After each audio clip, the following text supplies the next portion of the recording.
জীবনেই একটা সময় আসে যখন আমরা অসুবিধার মধ্যে দিয়ে যাই। আমি নিজে যেমন প্রতিদিন চেষ্টা করি, তেমনি অনেকেই নিজের স্বপ্ন পূরণের পথে বাধা আসে। জীবন কিন্তু সহজ নয়, কিন্তু আমরা যারা এগিয়ে যেতে চেষ্টা করি, সেই কঠিন মুহূর্তগুলোই আমাদের শক্তি। হ্যালো এভরিওয়ান, আসসালামু আলাইকুম সবাইকে। কেমন আছো সবাই? আমার চ্যানেলে অনেক অনেক স্বাগত জানাই।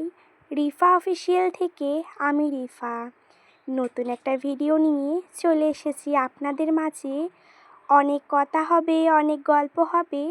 আজকে আবারও নতুন এনার্জি নিয়ে আপনাদের মাঝে ভিডিও দিতে চলে আসলাম। ভালো লাগলে অবশ্যই একটা লাইক দিয়ে চ্যানেল সাবস্ক্রাইব করে আমার পাশে থাকতে পারো। তো বন্ধুরা, আমি সারাদিন কি করি, কি খাই, কোথায় যাই, তা নিয়ে কিন্তু আমার লাইফস্টাইল, আর তাই কিন্তু আমি শেয়ার করি আপনাদের কাছে। শহরে থাকতে না পারলেও গ্রামের জিনিসগুলো, প্রকৃতিগুলো আপনাদের মাঝে তুলে ধরার চেষ্টা করি। তো বন্ধুরা, সকালবেলা মুড়ি চানাচুর মেখে চাটা খাওয়া কমপ্লিট করলাম। আর আজকে আমার বাবা দুপুরবেলা নিয়ে এসেছিল মাংস। তো মাংস এবং আজকে ঘুগনি বানানো হবে। তার সঙ্গে কচুর পাতা ভর্তা, তারপরে হচ্ছে পেঁয়াজ আর শুকনো লঙ্কা দিয়ে, মানে শুকনা মরিচ দিয়ে হচ্ছে শুটকি ভর্তা। কারা কারা শুটকি ভর্তা খেতে ভালোবাসো অবশ্যই অবশ্যই কমেন্ট বক্সে জানিয়ে যাবেন। আর আমার কিন্তু কচুর পাতা ভর্তা খেতে ভীষণ ভালো লাগে। তো কচুর পাতা ভর্তাটা করে নিবে আমলি দিয়ে, না হলে গলায় ধরতে চান্স আছে। আর হচ্ছে শুটকিটা কিন্তু আগেই কিন্তু ভেজে নিয়েছিল। আমার মা ভাবছিল আজকে হয়তো বাজার আনবে না, তাই আমার মা সবার প্রথমেই কচুর পাতা ভর্তা, যেটা আমাদের ফেভারেট, সেটা কিন্তু রান্নাবান্না স্টার্ট করে দিয়েছিল। ওর মধ্যেই আমার বাবা আবার মাংস আনলো। তো মাংস আনার কারণে কিন্তু এবার আমাদের আজকের লাঞ্চ মেনুটা চেঞ্জ হয়ে গেল। তো তারপরে আমি কিন্তু স্নান করে নিয়েছি, ক্রিম লাগিয়ে মাথাটাকে বেঁধে নিয়েছি। তারপরে সকাল সকাল স্নান করার পরেই কিছু জামা কাপড় ছিল, জামা কাপড়গুলো কিন্তু আমি কেচে দিয়েছি। এবার ওই জামা কাপড়গুলো তো এবার শুকোবে না একটু দেরি করে দিলে, তাই ভাবলাম যে সুন্দর করে জামা কাপড়গুলো মেলে দেওয়া যাক। আর এখন কিন্তু দিন অনেক বেশি বড় হয়েছে, তাই যত বেলা করেই কাপড় চোপড় কেচে দেওয়া হোক, মেলে দেওয়া হোক না কেন, বিকাল হতে হতে কিন্তু একেবারেই কড়কড়ে হয়ে শুকিয়ে যায়। হ্যাঁ বন্ধুরা, তারপরে দেখো আমি সমস্ত কাপড় চোপড়গুলো কিন্তু কেচে দেওয়ার পরেই অনেকটা বেলা করে এবার আমি মেলে দিচ্ছি। সকাল 9টা থেকে আমি ব্লগটা স্টার্ট করছি। আর আজকে সকালবেলা চা খাওয়ার পরে না রান্নাবান্নাটা আমার মা তাড়াতাড়ি করে নিচ্ছে, বাকি কাজগুলো করে নিবে। তাই এই কদিন কিন্তু অনেক গরম গেল এবং অনেক ঝড় বৃষ্টিও হয়েছে। তো ঝড় বৃষ্টির কারণে কিন্তু গরমটা খুব একটা অনুভব করতে পারিনি। এখন ঝড় বৃষ্টি ওই কদিন হলো বিরক্ত লাগছিল। এখন আবার এত গরম পড়েছে, মনে হচ্ছে যদি একটু বৃষ্টি আসতো তাহলে হয়তো বা ওয়েদারটা একটু ঠান্ডা ঠান্ডা হতো। কি আর করব, যখন ঠান্ডা দেয় তখন গরম ভালো লাগে, যখন বৃষ্টি দেয় তখনও গরম ভালো লাগে। মানে কোনো জিনিসের মানে আমরা সীমাবদ্ধ না, একটা না একটা চলতেই থাকে, আর একটা না একটা আমাদের চাহিদা বাড়তেই থাকে।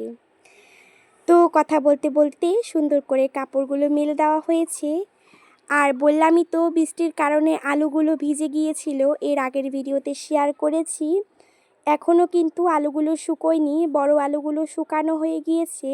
এবার ছোট আলুগুলো আবারও দিয়েছে, এগুলো শুকোলে কিন্তু ওই যে খাঁচাটার মধ্যে বা বাস্কটার মধ্যে রেখে দিবে। তারপরেই আমার সাইকেলটা আমি পরিষ্কার করতে লেগে পড়েছি। সাইকেলটা ঠিক করতে দিয়েছিলাম, টানা 10 দিন পরে কিন্তু সাইকেলটা ঠিক করা হয়েছে। 10 দিন লেগে গিয়েছে, আর আমি কিন্তু সাইকেল চালাতে একেবারেই পারি না। তো সাইকেলটা এখন তো একটু পরিষ্কার করতে হবে। আর তার জন্য কিন্তু আমি চলে এসেছি সাইকেলটা সুন্দর করে মুছতে। এই 10 দিন তো ওই যে মেকারের কাছে ছিল তো অনেক ধুলাবালি পড়েছে, ঝড় বৃষ্টির কারণে একটু অন্য টাইপের হয়ে গিয়েছে, তাই কিন্তু আমি সুন্দর করে এবার সাইকেলটাকে মুছে নিচ্ছিলাম। কিন্তু খুব একটা ধুলাবালি পড়েনি, আর আমি সাইকেলটা যে কী করে চালাবো সেটাই বুঝতে পারছি না। আমি সাইকেল চালাতে একেবারেই কিন্তু অভ্যস্ত না এবং পারিও না। তো আমার মতো কারা কারা আছো, মানে ছোট যারা ভিডিও দেখছো আমার মতো, তাদেরকেই বলছি অবশ্যই কিন্তু কমেন্ট বক্সে জানিয়ে যাবেন। আমি কিন্তু সাইকেল চালাতে পারি না, জানি না কতদিনে শিখবো, কিন্তু চেষ্টা করব একটু তাড়াতাড়ি, কারণ আমার স্কুল টিউশনের জন্য না সাইকেলটা একটু বেশি দরকারি হয়। আর আমাদের গাছে কিন্তু দুটো গাছেই ভীষণ পরিমাণে আম হয়েছিল, কিন্তু ঝড় বৃষ্টির কারণে ভীষণ পরিমাণে পড়েও গিয়েছে। এই দুটো আছে, দেখি মানে এগুলো থাকে কি না। তারপরে শুটকি ভর্তা, কচুর পাতা মাখা এগুলো কিন্তু হয়ে গিয়েছে। এদিকে কিন্তু মাংসটা বসিয়ে দিয়েছে পেঁয়াজ দিয়ে সুন্দর করে। মাংস কষা করবে, মানে চিকেন কারি। তো চিকেন কারিটা ওখানে হচ্ছে, এখানে মাংস দিয়ে না ঘুগনি বানিয়েছিল। আমার বাবা আবার ঘুগনি খেতে চাচ্ছিল দুদিন ধরে, তাই আমার মা আজকে আমার বাবাকে না বলে চিকেন দিয়ে ঘুগনিটা বানিয়ে নিল। আর এদিকে চিকেন কষা হচ্ছে। আর আমার বোনও কিন্তু এখানে খেলা করছিল, দেখতেই পাচ্ছেন। এগুলো না মেলা থেকে আনা হয়েছিল, তো আপনাদের সঙ্গে শেয়ার করা হয়নি যে মেলা থেকে কী কী আনা হয়েছে। মানে এত পরিমাণে হচ্ছিল তো, গরম পড়ছিল আর অনেক ব্যস্ততার মধ্যে যাচ্ছিল, তাই কিন্তু শেয়ার করতে পারিনি।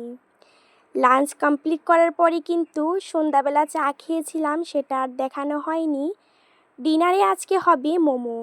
চিকেন মোমো খেতে কারা কারা ভালোবাসো কমেন্ট করে জানাবেন। মেনলি এতগুলো মাংস আনা হয়েছিল, আজকে 1 কেজি মাংস আনা হয়েছে। দুপুরবেলা হচ্ছে আধা কেজি হচ্ছে রান্না করা হয়েছিল, চিকেন কারি করা হয়েছে। আর এখানে আধা কেজি হচ্ছে সুন্দর করে চিকেন কষা করা হচ্ছে, মানে চিকেনটা রান্না করে মোমো বানানো হবে। তার জন্যই মোমো খেতে কিন্তু আমরা ভীষণ ভালোবাসি, আর আমার কিন্তু বেশ ভালো লাগে। সুন্দর করে পেঁয়াজ দিয়ে সুন্দর করে মশলাটাকে যখন কষিয়ে নেওয়া হবে, হলুদ গুঁড়ো, লঙ্কা গুঁড়ো, জিরে গুঁড়ো, ধনে গুঁড়ো, পরিমাণ মতো লবণ, আদা রসুন বাটা, জিরে বাটা, তারপরে দেওয়ার পরে কিন্তু পেঁয়াজ যেহেতু কুচি করে দেওয়া হয়েছে, তাই পেঁয়াজটা পেস্ট করে দেওয়া হয়নি। ভালো করে মশলাটাকে জল দিয়ে কষানোর পরে কিন্তু কুচি করে রাখা চিকেনগুলো এর মধ্যে দিয়ে দেওয়া হবে পেঁয়াজের সাথে। পেঁয়াজ এবং মাংসটা সুন্দর করে ভাজা ভাজা করতে হবে। রান্নাটা কিন্তু হয়ে গিয়েছে। এদিকে ময়দাটাও কিন্তু সুন্দর করে মেখে এবার মোমোর সাইজে কিন্তু গোল গোল শেপে কিন্তু আমার মা রুটির মতো করে বেলে নেবে। আমার কিন্তু দোকানের মোমো খেতে একেবারেই ভালো লাগে না, আর আমার মা কিন্তু অনেক মোটা করে এবং সুন্দর তুলতুলে করে, নরম করে, সফট করে কিন্তু মোমোটা বানায়। আর আজকে কিন্তু 50টা মোমো বানানো হয়েছিল। তো আমি কিন্তু অনেকগুলো খেয়েছিলাম, আর রান্নাটা টেস্ট করে দেখছিলাম যে চিকেন রান্নাটা কেমন হয়েছে। অনেকটাই দেখি যে কাঁচা মাংসটা না মেরিনেশন করে হচ্ছে ময়দার পুরের মধ্যে দিয়ে দেয়, ওখানে সিদ্ধ হয়ে যায়, কিন্তু ওটা বিচ্ছিরি লাগে খেতে। তাই আমার মা না সুন্দর করে রান্না করে। এই মানে মাংসের যে ফ্লেভারটা না, ওটা একেবারেই দাঁতের মধ্যে পড়ে না, এত ভালো লাগে কি আর বলবো। তারপরে মোমোটা বানাচ্ছিল, আর এদিকে মোমো যে রাখা হবে তার মধ্যে একটুখানি রিফাইন তেল দিয়ে দিল, না হলে কিন্তু একটু লেগে যাওয়ার ভয় আছে, তো নাহলে একটার সাথে একটার গায়ে লেগে যাবে, নিচে লেগে যাবে। তার জন্যই কিন্তু আমার মা সুন্দর করে তেলটা লাগিয়ে নিল, এবং মোমোটা যে সুন্দর করে মোমোর শেপে ময়দাটা বেলে নেওয়া হয়েছিল, ওর মধ্যে কিন্তু মাংসের পুরগুলো দিয়ে ভালো করে কিন্তু এটাকে গোল গোল শেপে কিন্তু ঘুরিয়ে নিতে হবে। তো তারপরে দেখো এবার সমস্ত মোমোগুলো একটা একটা করে বানাবে আর এখানে রেখে দিবে। আমি আর বানাটা দেখাতে পারিনি, কারণ খুব একটা বোরিং লাগবে, তার জন্য শুধু রেখে দিচ্ছিল, সেটাই শেয়ার করছিলাম। আর আমার মা কিন্তু অনেকগুলো টাইপের মোমো শেপ দিতে পারে। আপনারা দেখতেই পাচ্ছেন এখানে 3 রকমের শেপ দিয়েছে, 3 রকমের 4 রকমের দিয়েছে। তো আমার মা কিন্তু অনেক সুন্দর করে শেপগুলো দিচ্ছিল। আমি বলছিলাম যে আমি একটু হেল্প করি, আমার মা বলছিল থাক দরকার নেই, তুই পারবি না। কারণ আমি যখনই করি তখনই কিন্তু কিছু না কিছু গোলমাল হয়েই যায়। এখানে অনেকগুলো আছে, এরকমই আবারও বানানো হয়েছিল। আপনারা তো দেখছিলেন ময়দার ডোটা দেখেই বুঝতে পেরেছেন। তারপরে দেখো এখানে জলটা গরম হয়ে গিয়েছে, এবার এর মধ্যে দিয়ে উপরে ঢাকনাটা দিয়ে দিবে। এবার এদিকে এগুলো বানানো হবে। ফাইনালি বানানো হয়ে গিয়েছে চিকেন মোমো। কাদের কাদের লোভ লাগছে কমেন্ট করে জানাবেন। আর আমি কিন্তু 15টা খেয়েছিলাম। কি বিশ্বাস হচ্ছে না? সত্যি খেয়েছিলাম। আমার বাবা, আমার মা এবং আমি কিন্তু মোমো নিয়ে বসে পড়েছি, আর আমার বোনও ঘুমিয়ে পড়েছে। ঘুমানোর আগে কিন্তু সে দুটো খেয়ে ঘুমিয়ে পড়েছিল। আজকের ভিডিও এ পর্যন্তই। ভালো থাকবেন সবাই।